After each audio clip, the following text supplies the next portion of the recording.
It's Easter Monday, and we do hope that you are having a fantastic weekend. And good morning. Welcome to your favorite current affairs breakfast show. This is Africa Good Morning, where we broadcast the pertinent stories making waves across our beautiful continent and beyond. I am Aina Koyo alongside Diana Master. Hey. Hi, Mwalelepo. Twalelepo, mwarapo. Na.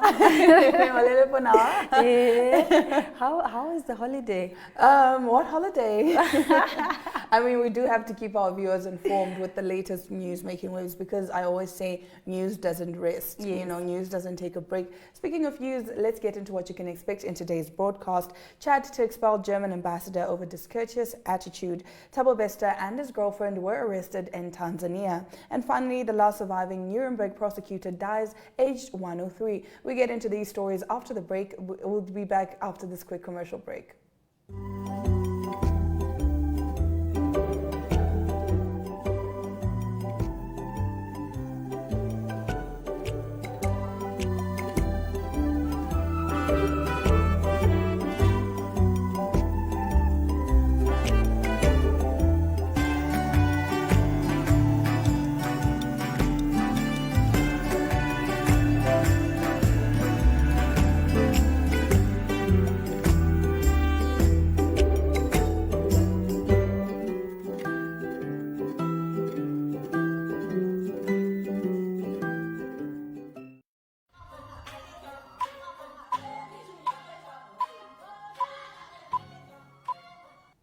Let's get into the news-making headlines. Now, Chad to expel German ambassador over discourteous attitude. Now, Chad's government has ordered the German ambassador to leave the country within 48 hours. It said in a statement, this decision of the government is motivated by the discourteous attitude of the non-respect of diplomatic custom. The country's communication ministry said on Twitter late on Friday. Government spokesperson Aziz Mohammed Salel urged the ambassador to leave the Chadian territory within 48 hours. Two Chadian government sources told Reuters news agency that Ambassador Gordon Krieg had criticized the delays in holding election after the coup and a ruling last year that will allow interim military leader Mohamed Idris Deby to run the elections in 2024. Germany's foreign ministry did not comment on Krieg's expulsion, but a source familiar with the ministry's thinking told Reuters that the move was absolutely incomprehensible. Getting into our next story, Thabo Bester and his girlfriend were arrested in Tanzania. Convicted rapist and murderer Thabo Bester and his girlfriend Dr. Nandipha Magudumana were arrested in Tanzania with several passports with multiple identities in their possession. This was confirmed by Police Minister Bheki Cele during a press briefing in Pretoria on Saturday, where he shed more light on the couple's dramatic arrest. Bester, dubbed the Facebook rapist, was arrested on Friday night in the East African country alongside Magudumana and Mozambican national Zakaria Alberto, who was quote-unquote assisting them. Cele said the suspects were captured in the Tanzanian city of Arusha with multiple passports in their possession. None of the passports was stamped, he said. According to a highly placed source, the Citizen can reveal that Bester was found with documents that identified him as Tommy William Kelly, an American citizen, while Magudumana assumed the name Martha Patience Medica Nitini. The source also shared the countries that Bester and Magudumana traveled through before being arrested. They traveled from Johannesburg to Bulawayo to Zambia and then to Dar es Salaam in Tanzania and Arusha. Cele said the three were arrested in Arusha near the Kenyan border as they attempted to leave the country. Now, in our next story, the last surviving Nambarek prosecutor dies at age 103. Now, the last surviving prosecutor from post-World War II numeric trials has died at 103. Now, Ben Frenzek was just 27 when he secured the conviction of Nazi officers for war crimes against humanity. He later advocated He later advocated, for the establishment of an international court to prosecute war crimes, a goal realized in 2002. Now, Ben died peacefully in his sleep on Friday evening at an assisted living facility in Boynton Beach, Florida. Confirming his death, the U.S. Museum said the world had lost a great leader in quest for justice for victims of genocide. Ben was born in Transylvania Port in Romania in 1920, but his family emigrated to the U.S. when he was young to escape anti-Semitism, later settling in New York. After graduating from Harvard Law School in 1943, he was enlisted in the U.S. Army and took part in the Allied landings of Normandy and the Battle of the Bulge.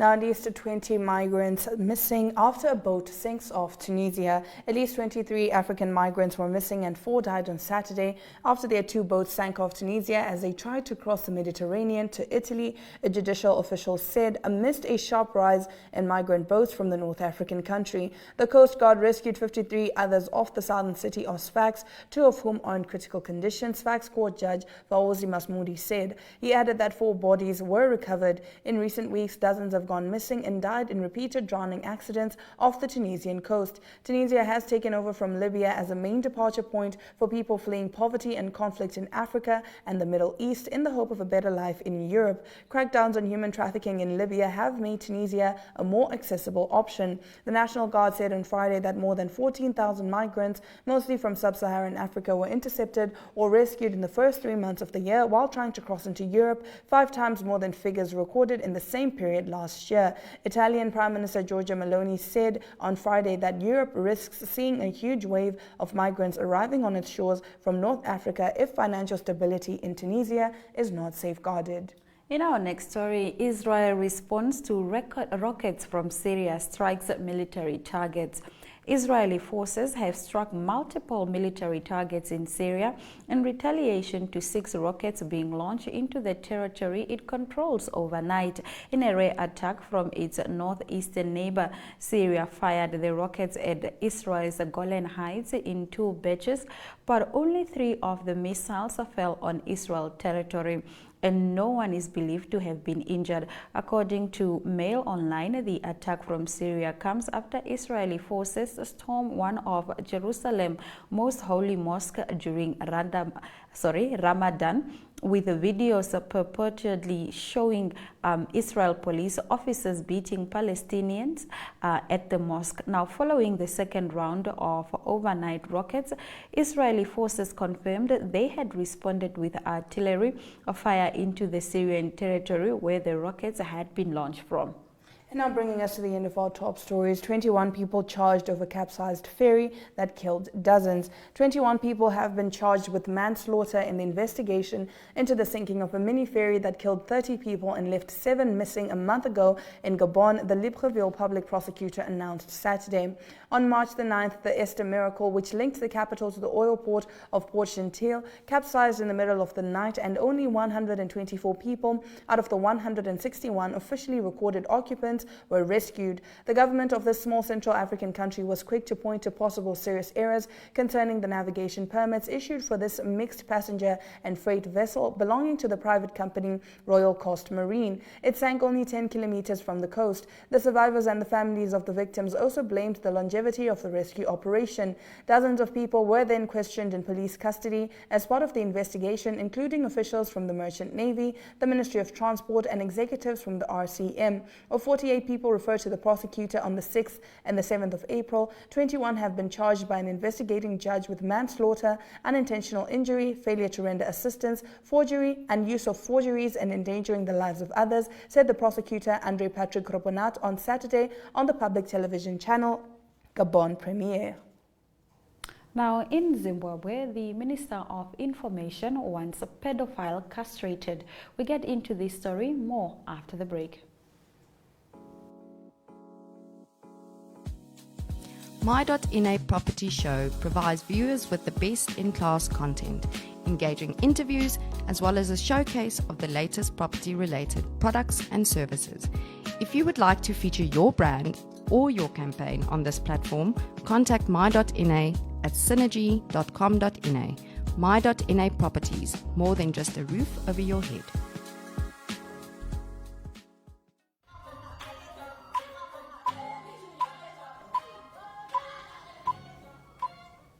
Now, France, the United Kingdom, Poland and Russia are some of the countries that have accepted chemical castration, and now Zimbabwe wants to put that law into effect to deter criminals and pedophiles from raping minors. Here to give us more on the story, Talent Gore. Good morning, Talent. Please, let's get into the details. Good morning, and Africa, good morning. So the Information of Publicity Minister Monica Mchangwa has said that pedophiles should be castrated to deter men from sleeping with underage girls. This comes after she was questioned by the Portfolio on Health and Childcare in Parliament. What was government's position on the rising of men who are sleeping with minors? Apparently, a recent report revealed that 700 underage girls aged 10 to 14 gave birth in 2022. So the minister called for stiffer penalties. She said that a 10-year-old is a baby, and for any person in his right senses to actually take care of a woman, there is an element of madness which needs to be dealt with. So she said that she would take it up with other cabinet ministers to hear what they have to say concerning this, because having 700 underage girls giving birth in 2020 was a no-no for the government and also for all stakeholders who were involved. So they say that she said that she would actually call for castration if the need arises. All right, we understand that there are 6 million voters on the roll, and this is according to Zimbabwe's Electoral Commission. Tell us about this. Yes, as you all know, Zimbabwe is heading towards its general elections in July or August of this year. So the Zimbabwe Electoral Commission chairperson Priscilla Chigumba yesterday said that the electoral body had registered nearly 6 million voters for this year's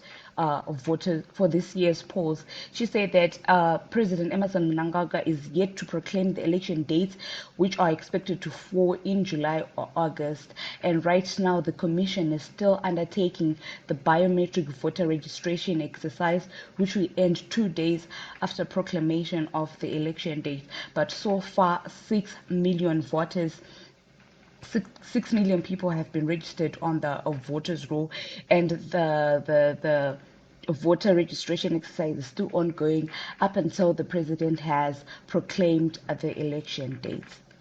All right, now Talent, we understand that there have been 9 that died and 31 injured in a road accident. What went wrong? Yes, apparently 9 people died whilst 31 others were injured when a commuter omnibus they were traveling in collided with a minibus along the Harare-Masvingo highway. The accident occurred when 2 commuter omnibuses collided, and in a statement, police spokesperson Assistant Commissioner Ponyati said that the accident occurred at 6 a.m. and 9 people died whilst 31 others were seriously injured and they were in hospital. The police are still giving us updates as to what has since happened to the 31 who were injured. The 9 were taken by some of the people who died were taken by their relatives, and whilst some of them they're still in mortuary, and the police have called on citizens on the nation to ensure that the messages get to the relatives of the people who died so that they can collect the bodies of their relatives. All right, thank you so much, Talent, for giving us an update on all the latest news on the ground in Zimbabwe. You're welcome, and thank you very much for having me. Now let's take a look at the weather predictions before we return with our economic news.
Let's get into our economic news now. In Ethiopia, an agreement has been signed to enhance professional efficiency, job creation in the textile industry. The Ministry of Labor and Skills has signed an agreement with the Chinese company Orient International Holdings to enhance the efficiency of professionals in the textile sector and create more job opportunities in Ethiopia.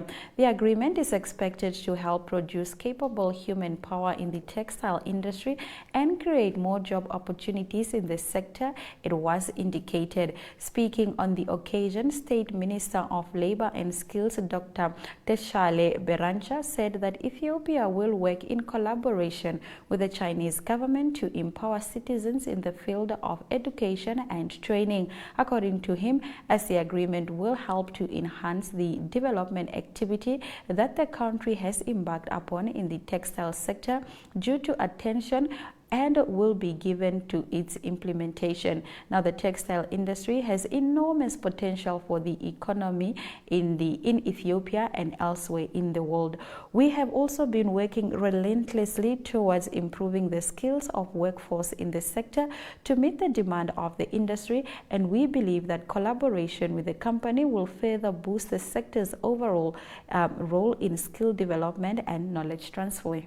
And now moving over to Tanzania, CAG report reveals Social Security Fund loss-making buildings. Tanzania's pension funds, the Public Service Social Security Fund and the National Social Security Fund have invested trillions of shillings in loss-making high-rise buildings due to a lack of tenants, the latest audit report has noted. The 2021-2022 audit report by the Controller and Auditor General shows that the buildings have higher operational costs than the profit they make through services offered. According to the report, the economic occupancy rate for well-managed buildings is at least 90%. The Waterfront Tower has an occupancy rate of just 15%, while the Julius Nyerere Pension Tower has a 75% occupancy rate, according to the CAG's 2021-2022 report. The average occupancy rate of PSSF's buildings was just 21% in 2021-2022, and the economic occupancy rate for well-managed buildings is at least 90%. For instance, the PSSF's Twin Tower in Dar es Salaam has spent 245.65 million shillings on operations, while the collections from the service fee are 96.81 million shillings. That's it for our economic news. Let's take a look at the economic indicators and thereafter cross over to South Africa, where Ari will give us the latest sports updates.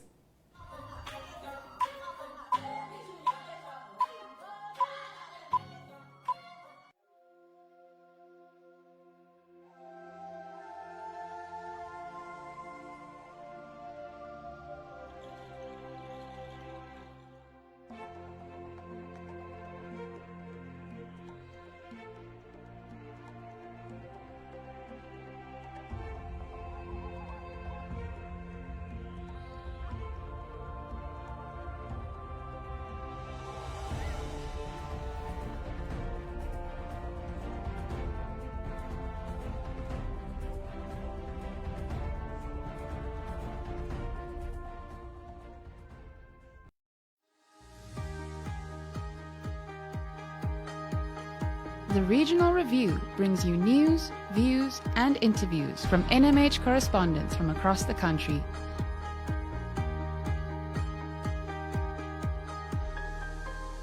If you would like to feature your brand or campaign on this platform, contact regional@synergy.com.na.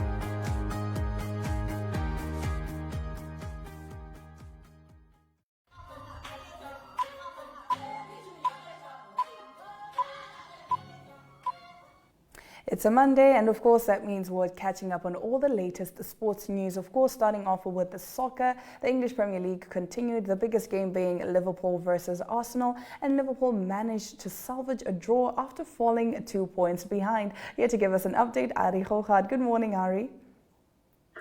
Yes, very good morning, Dana. Everyone, yes, busy sport weekend. Let's start with that football. It's Arsenal that dropped points. That's the significant news related to the fight to stay on top of the English Premier League. They're still on top. It was Arsenal that drew with Liverpool 2-2 was the score there. And that is Haaland of Manchester City scoring spectacular bicycle kick goal that was in Manchester City's win against Southampton, at Southampton by 4-1. That's significant because Manchester City now closer to Arsenal. It is now Arsenal 30 games, 73 points. They're still leading. City's got 1 game in hand, 29 games, but they have 67 points. That means in their game that they have to make up, they can be 3 points behind, and the two teams play in a few weeks' time at the end of April. The two play at Manchester City, so that will be a big factor in who wins the title. Just briefly, also Manchester City or Newcastle and Manchester United, they number 3 and number 4 at the moment on the points, remaining in the top 4 in the English Premier League. That's after beating Brentford and Everton respectively over the weekend. So good wins. Newcastle beating Brentford 2-1, Manchester United beating Everton 2-0. Briefly, other sport as well. Golf, a big tournament. It was the Masters. It was a Masters one for the one for Spain, and that is Brooks Koepka. He was leading after 3 rounds, but he didn't win. He ended in second position. It was Jon Rahm of Spain that came through as the winner. He became the 4th player from Spain to win the Masters, joining Seve Ballesteros, Jose Maria Olazabal, and also Sergio Garcia. So a great tournament for Jon Rahm of Spain winning the Masters, closing with a 69 for a total of 12 under par. On to some rugby news. It is South Africa playing in the European Cup. It doesn't sound right, but they're playing in Europe. And that's the Stormers playing against the Exeter Chiefs. Not a good day for the Stormers. They lost to the Exeter Chiefs by 42 points to 17. They're out of the tournament. In fact, there's no South African team left because the Sharks also lost to Toulouse. And it was 54-20, the score there, the Sharks winning that one. The semi-finals will be Leinster against Toulouse and also La Rochelle that will play the Exeter Chiefs. On to tennis news. That was the Charleston Open that was played in the USA. That is Jessica Pegula. She fell in the semi-finals. She was the number 1 seed. She lost to Belinda Bencic of Switzerland in the semi-finals, and Bencic went on to the final, but she again lost to Ons Jabeur of Tunisia. So it's a win for the African continent, at least. Ons Jabeur winning that one 7-6, 6-4. That tournament played on clay. It's leading up to the clay season, building up to the French Open starting in July. And closing off with some cricket news, it's the Indian Premier League that continues. Lots of games to be played. There's 70 games in total, in fact, that needs to be played. The final on the 21st of May. But the latest game, it is the defending champions, the Gujarat Titans. They lost for the first time this season. It was their 3rd game. They won their first 2. They batted first against the Kolkata Knight Riders. They scored 204 for a loss of 4 wickets, a good score. But the Kolkata Knight Riders made the runs on the last ball of their allotted 20 overs, 207 for 7. Kolkata Knight Riders winning that one. So that's the international sports news for today. Well done to Jon Rahm in the Masters. And we talk sport again tomorrow. I hope it's a brilliant week for everyone. Bye-bye. Thank you so much, Ari, for keeping us up to speed with all the latest sports news. After the break, we take a look at the highlights from today's broadcast, just in case you need a quick recap.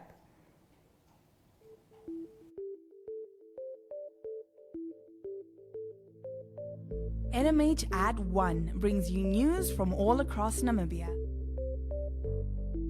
If you would like to feature your brand or campaign on this platform, contact NMH1 at synergy.com.na. NMH at 1, your lunchtime news companion.